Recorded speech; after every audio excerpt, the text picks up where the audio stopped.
Good morning. So we're going to be over in Genesis chapter 4 this morning. As 1 John chapter 3 in the reading mentions, Cain murdered his brother Abel, and he did it for one reason. His deeds were wicked and his brothers were good. All of this account begins in Genesis chapter 4. In the course of time, Cain brought to the Lord an offering of the fruit of the ground, and Abel also brought of the firstborn of his flock and of their fat portions. And the Lord had regard for Abel and his offering, but for Cain and his offering he had no regard. So Cain was very angry, and his face fell.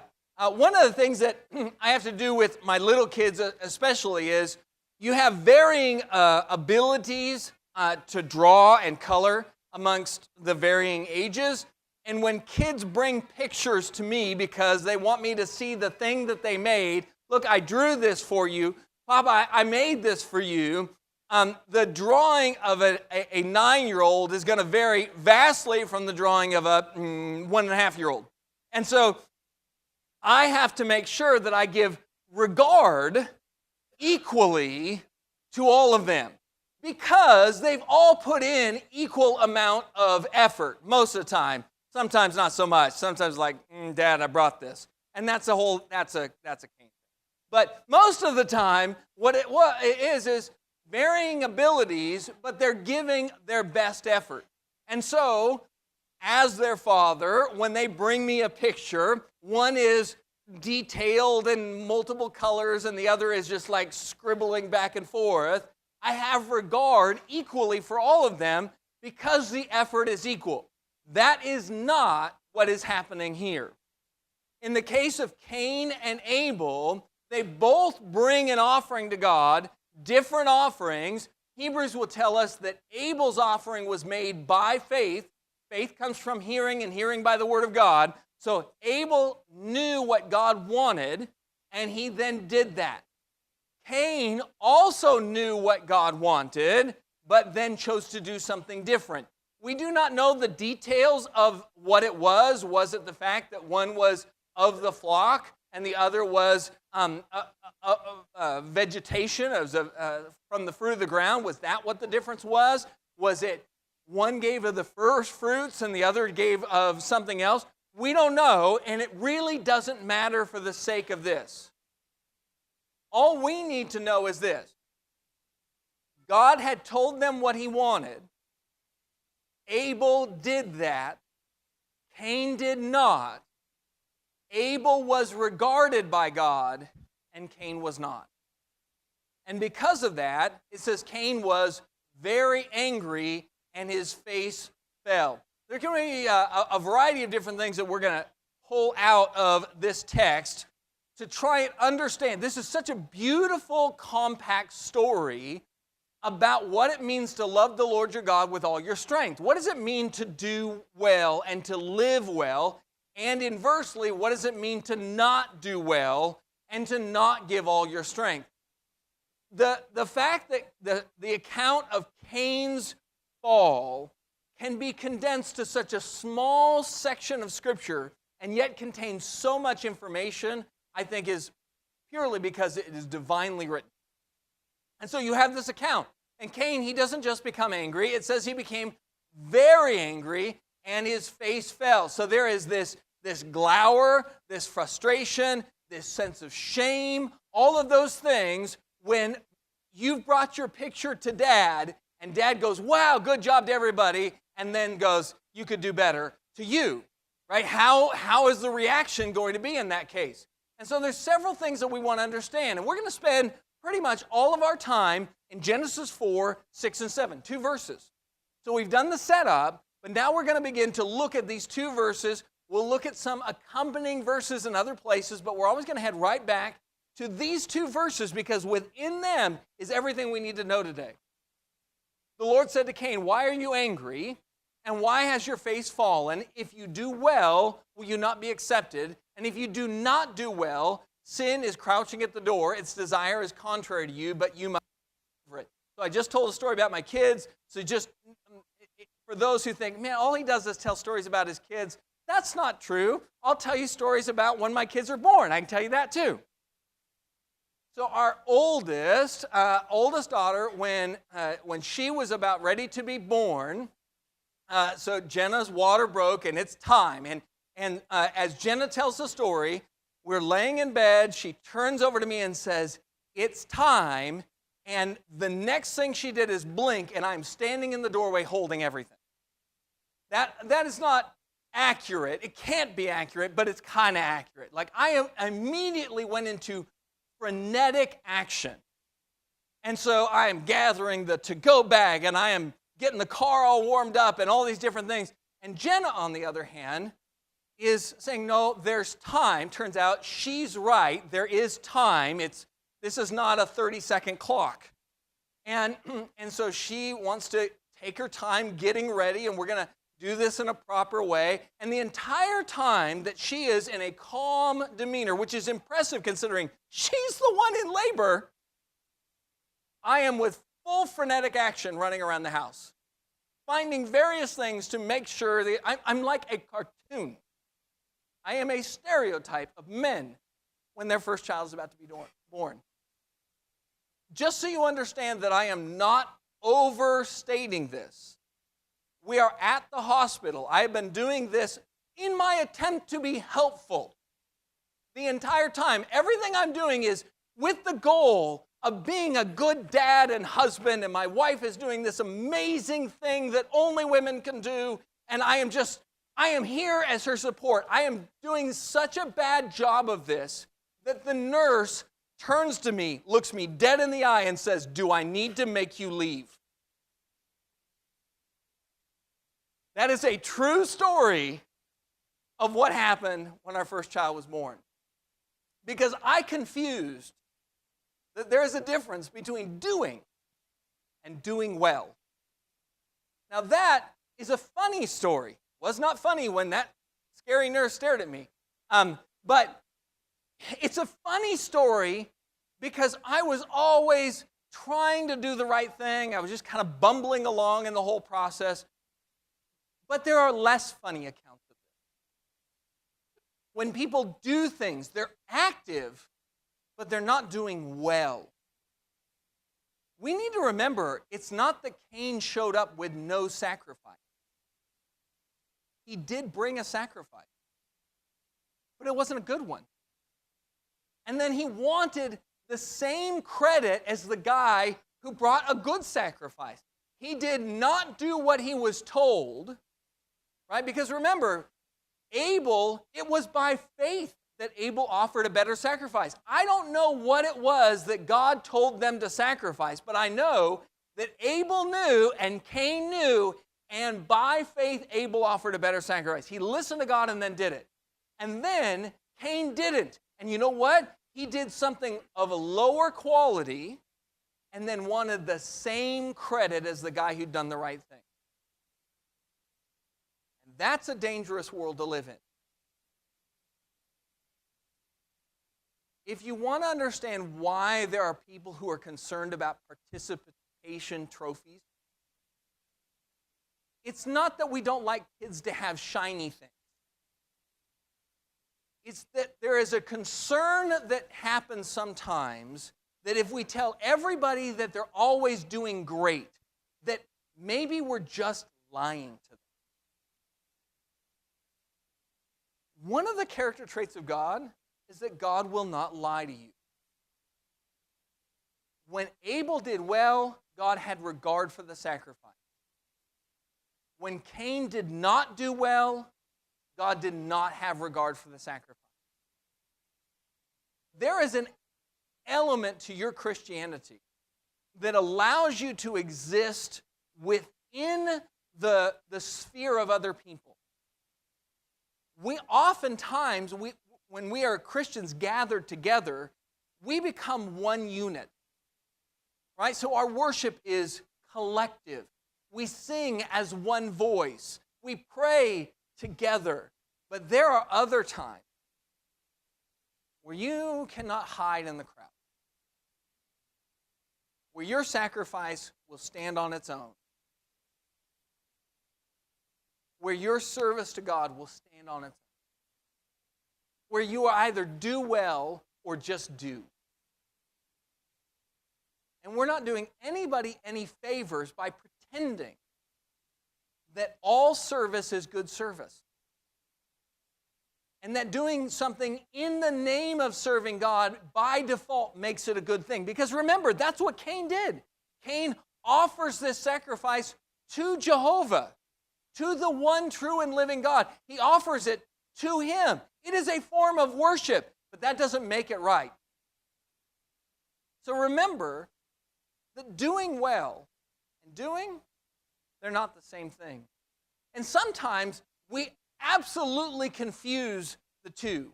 Well, I'm active doing stuff. So what? Is it what he asked you to do? If you ask people, how's your week been? The majority of them will say something to the effect of, it was very busy. We're all busy. People who are not in this church building right now, you go out in greater Louisville and you go and talk to people, guess what? They spent their whole week and it was very busy. Busy is not the same as doing well. And another thing that will get us in trouble is that we will get so caught up in our sense of self-righteousness that we think that we're doing well. Go and look over in the book of Jonah. In the book of Jonah, you get to chapter 4. After Jonah has preached to Nineveh and you've gone through all of that, he now goes and sits up on a hillside, and there is this plant that grows up in a day, and it gives him shade, and then the plant dies, and Jonah gets very angry. The parallels, by the way, between Cain and Jonah are all over the place. That's an interesting personal study to do sometime, is go and take a piece of paper, put Cain and Abel, draw a line down the middle, and then just start comparing the things, not Cain and Abel, Cain and Jonah. Cain and Jonah, if you put a line in the middle and put Cain and Abel, they're going to be opposite. Cain and Jonah, and you draw a line down the middle and compare the things that are the same. There's a lot of them. But Jonah, he gets very angry, just like Cain did, and God says to Jonah in Jonah chapter 4, verse 9, do you do well to be angry for the plant? And he said, yes, I do well to be angry. Angry enough to die. You notice what he says? I do well to be angry. In fact, I'm so angry, I would do well if I was angry enough and I just died from anger. And the Lord said, you pity the plant for which you did not labor, nor did you make it grow, which came into being in a night and perished in a night. And should not I pity Nineveh, that great city in which there are more than 120,000 persons who do not know their right hand from their left, and also much cattle. Jonah got very angry, and he got all worked up over this plant and how it was gone and how upset he was over the whole thing. And he confused that emotional outburst with doing well. You ever get in an argument with somebody and the emotions start running real high, so you just start saying the stuff that comes into your brain? It just starts spewing out of your mouth, and you sound so articulate in that moment. I mean, it's one of those times. I know those times where you think later of the zingers you were going to say. Not this time. This time you're thinking of them on the fly. You're getting them. You're hitting all the high points. Every single thing you could think of to say, you're saying it. And in the moment, it just feels absolutely like you're doing well because you're winning the argument. But in hindsight, how often do we look back and realize, I may have won the argument, but I lost what mattered. I lost that relationship with the person. I said something that I can't take back, because that's what words are. They are bells that once you ring them, you cannot unring. Which brings us to the second thing that we need to remember. In Genesis 4, God's first question to Cain, which, by the way, is the same question he asked Jonah. Why are you angry? Anger is an emotion, not an answer. And anger is the one that is brought up here, but I would say you could take any single emotion, take anger out and replace it with sadness, replace it with anxiety, replace it with any number of emotions, And you're going to still have the same thing. It is an emotion, not an answer. Sometimes your emotions line up with what you should do. Sometimes how you feel and what you should do line up perfectly. You feel zealous for something, and you ought to be zealous for it, and so you just go for it. But I'll tell you, I think a lot of times it's the exact opposite. I think most of the time in life, what you will find is that your emotion does not line up with what you ought to do. Cain is very angry. His face has fallen, and who's he angry with? He's angry with Abel, he's angry with God, and that is incorrect. It is just an emotion. The anger is directed towards the wrong people. If there's anybody he should be angry with, it should be Cain. And it's important for us to think about when we feel emotions, in particular strong emotions. Our strength tends to follow our emotions if we're not careful. When Jesus explained to his disciples that he was going to die, he was going to be crucified, he was going to Jerusalem, and the leadership there was going to kill him, Peter had an immediate emotional reaction. And he came right up to Jesus and said, "No, Lord, may it never be. That sort of thing's not going to happen to you." And what was Jesus' answer to him? "Get behind me, Satan." Your emotions are not an answer. I can only imagine the emotion that Peter felt when he heard this news of what Jesus was going to face in Jerusalem. And his emotional reaction was, "I don't want that to be." And that makes total sense to me.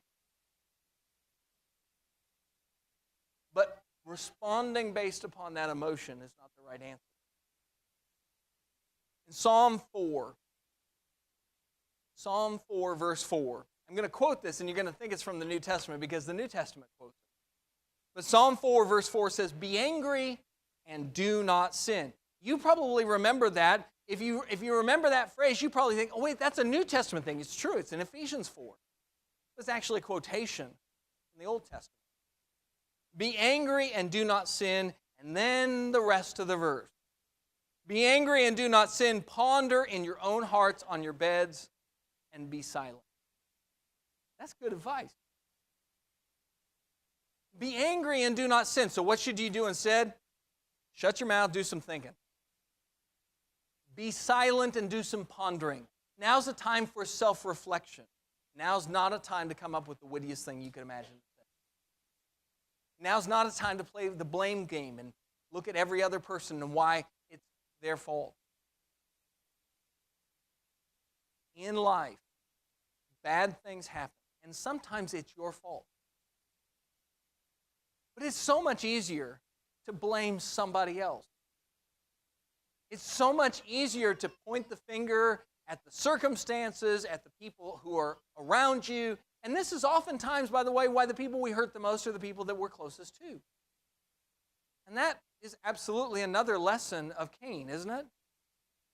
Who does Cain hurt the most? His brother who's right there, who he's close to, and his God who loves him. The two people who are most damaged by Cain's outburst of anger are the people closest to him. Look, you get upset over what happened at work and then you come home and you take it out on your family. You are hurting the wrong people. And I'm not saying you should hurt people at work. Let's clarify that. But your family had nothing to do with it.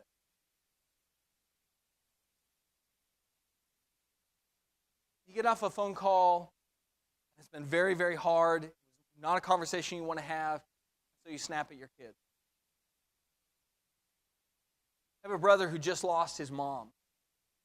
And he called me up. He lives in another part of the country. He called me up and he was talking with me. And he just lost his mom, but he also just brought home a child through adoption.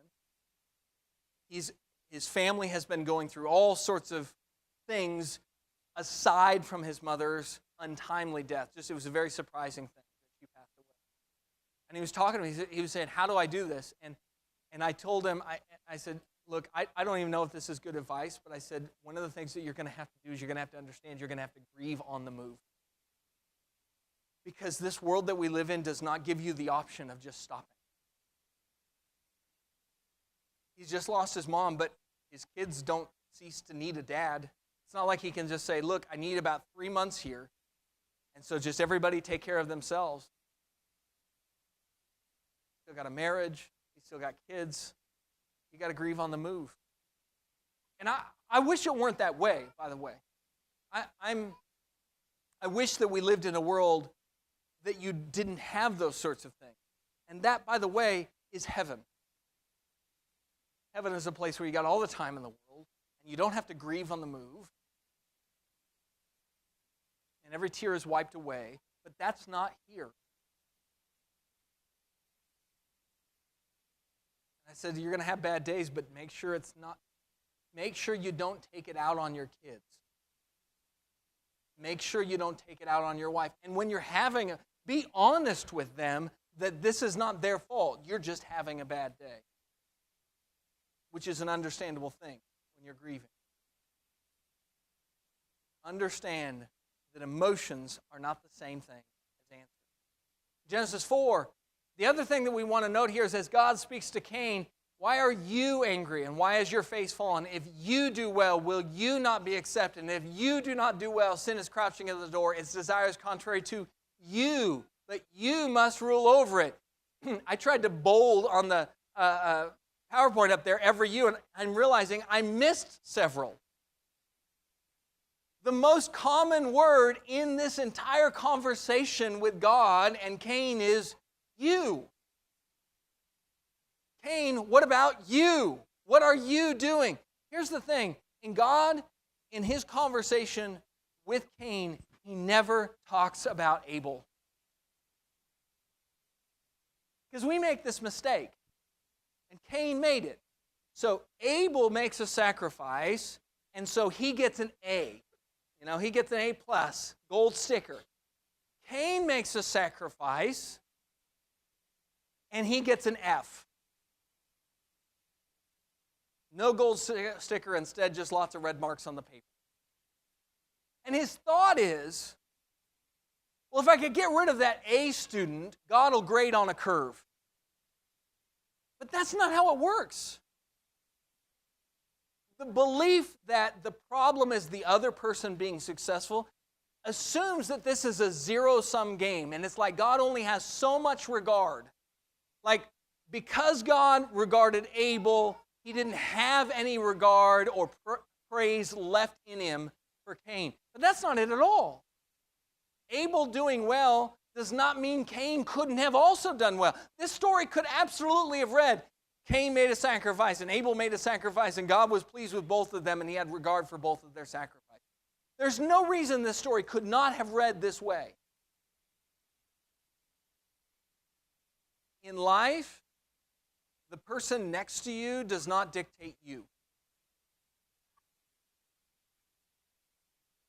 There's a retired Navy SEAL who wrote a book, and I read it, and I liked it. I liked a lot of it. All caveats apply. I'm going to mention a book, and if you go read the book, will have some things you don't like in it, and so, yeah, go figure. But the book is called Extreme Ownership. And what I liked about the book was just simply this, that he said, look, in life, you have to take extreme ownership of your life. You looking at what other people are doing or not doing does not in any way change your responsibility for you. And that is exactly the conversation that God is having with Cain. What are you going to do about you? Every one of us has unfair things going on in their life. Maybe you are married to somebody who's not a Christian. What are you going to do about you? What if you have health problems that other people don't have? What are you going to do about you? What if you are facing trials that are not fair? What are you going to do about you? It may feel sometimes like an oversimplification, but the reality is that in your life, you are to work out your own salvation with fear and trembling. You can't do anything about the other people. You can't do anything about the external circumstances. All you can do is decide who you are going to be. Who Cain is has nothing to do with Abel. And when he kills Abel, it doesn't make anything any better. That's the other lesson, right? Because he takes it to the extreme. Okay, this guy's doing well and I'm doing poorly. Let's knock him off. And that'll fix it, right? What are you going to do about you? If you do well, will you not be accepted? And if you do not do well, sin is crouching at the door, and its desire is contrary to you, but you must rule over it. There are several different things that I want you to understand about this. One, you can only rule over one person. The answer, Cain thinks, if I could rule over Abel, if I could put some dominion over him, if I could change everybody else, that would fix it. No, no, no. Sin is crouching at the door, and its desire is contrary to you, but you must rule over it. You can only rule over one person, and it's you. What your spouse does, what your kids do, what your boss at work does, what your family does, none of that matters. You can only rule over one person. You're only in charge of one person. And that's where the expectations begin, and it's also where they end.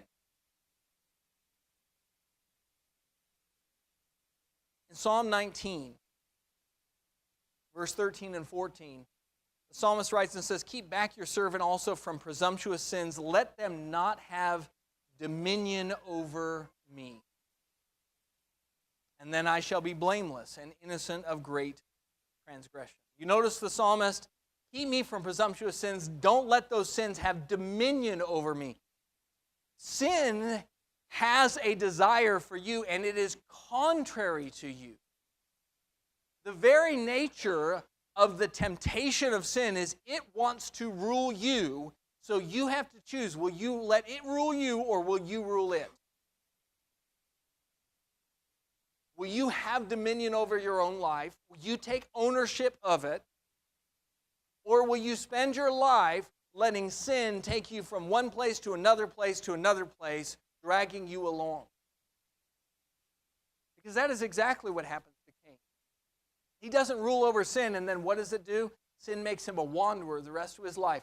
Every day, as that man wandered for the rest of his existence. Why was he wandering? Because sin is leading. Sin led him to a place he didn't want to go. Sin is alluring. It offers shiny things, but it's always a trap. If you are going to bait a trap, you always put something in as bait that the thing wants. And you always make it easier than them going and getting that thing on its own. If you want to catch an animal, you put bait out there. And the animal comes along and it goes, food just like lying around. It's just here. It's way easier than hunting it down. Foraging, that's for the birds. Trap. Sin will offer you things that you think you want at a cost lower than expected, only to be followed up by the trapdoor being slammed shut. This is true of sexual sin. It is true of the pride of life. It is true of anything that you feel like, I want it quick, but it seems like it's hard to get it the right way. That's the way God made this world. It's hard to do the things that matter. And if you think you found a shortcut, chances are what you found is bait. And the last thing that we'll look at, Genesis 4, he simply says, why is your face fallen? And if you do well, will you not be accepted? That word for accepted is actually lifted up. Some of your translations might even have a little footnote that says, oh, it's lifted up. It's a play on words that God is doing here. He's saying, your face has fallen. We want to lift it up. How do you lift it up? Do well. So here is the truth that we don't like. If you fix your choices, you fix your fate. If you're not happy with how your life is, fix your choices. Stop with the blame game. Stop looking at everybody else. Make a decision. Look, if you're not happy with your marriage, fix your choices in your marriage. Stop worrying about the choices your spouse makes. That game, you can play that all day long, and it'll make you feel better, but it's bait. You're not happy with how your kids are growing up. Fix your choices. You're not happy with the way that your life is. You're not happy with your maturity as a Christian or how close you are to the Lord. Fix your choices. Because when you do that, you end up finding that all the other stuff comes along with it. I'll give you one more make fun of Scott example, and then we'll be done. When I was in high school, I played the trombone. That's not the funny part. Just the beginning. I played the trombone, and there was a trombone section. There were like 5 of us. I was clearly the worst.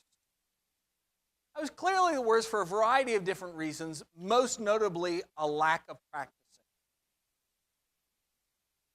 And so at some point, somebody told me it would be a good idea for you to join jazz band. So my solution to being bad at trombone was to continue to not practice, but now be in a second band, jazz band, that got me up at 5 in the morning. Nothing about that was a good decision. But the other thing that happened in jazz band that I did not count on is, in jazz band, they do solos sometimes. And I had a trombone solo.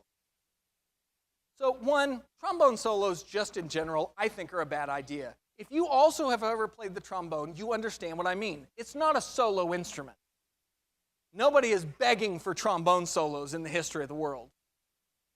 But the way that solos work is it is exactly like it sounds. Everybody else stops playing, and then it's just you. Now, I want you to imagine the catastrophe that was. Jazz band performance, hundreds of excited parents to watch their children, and mine. And everybody else stops playing. And Scott, who believes that practice is for those other losers, has a solo. My face needed some fixing at the end of that. I had a fallen face. And I made a decision. I would start practicing so that the next time I had a solo, I didn't look like an idiot. And that's the only way to fix your face. That's the only solution. Either that or quit also seemed like a good option. But when you start talking about your Christianity, that's not an option. Are you going to quit following Jesus? I know how that turns out, and so do you. If you are not happy with your walk of faith, when everybody else is gone and it's just you living as a Christian solo, because you will have solo time. If you're not happy with who you are in those moments, fix your choices. And I promise you, sooner than you think, it will fix your faith. And you will find joy service to the Lord. If you want to love the Lord your God with all of your strength, you've got to learn the lesson of Cain. There is no shortcut. There is no way to have other people do it for you. And there is no way to do it without putting in the work. But it's good work. At this time, we have an invitation. And our invitation is this: to give your strength to Jesus, to commit your life to Him, to let Him mold you and shape you. Because that's what we're doing. We're not just confessing that Jesus is the Christ, the Son of God, but we're confessing that He is our King. and we're changing our mind and saying, I repent. I will now let you lead. And if you're ready to do that, then you're also ready to be baptized into Christ, to have your sins washed away, so that you can have a new life in Him. If we can help you to do that, please come forward as we stand and sing.